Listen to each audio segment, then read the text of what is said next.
ఇప్పుడు నే వెల్లడించే 2 వాస్తవాలు అసత్యములని రుజువు చేయు ప్రతిభ మీకుంటే మాపై గెలిచినట్లు ఒప్పుకుంటాం. కానివ్వు, రెండేమిటి? ఒక 1000 ప్రశ్నలు అడుగు. మీరు వినండి. మీ తల్లి మాతృదేవి కాదంటున్నాం, అది అసత్యమని రుజువు చెయ్యండి.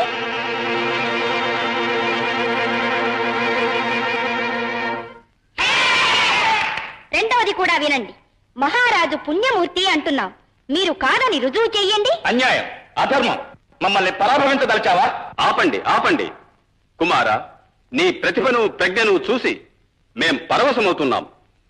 నీవిప్పుడు మా పండితుని అడిగిన 2 విషయాలలోనూ ఒక్కటి వారు కాదని రుజువుపరచలేదు. ఆ రెండిటి ఎందునను ఒక్కటైనా నీవు రుజువు చేయి చూస్తాం. ఇప్పుడే 2 మేము రుజువు చేస్తాం. రాజన్య, ఆస్థాన పండితుని తల్లి మాట కాదని వాదించాం, గొడ్రాలే అని రుజువు పరచుతాం.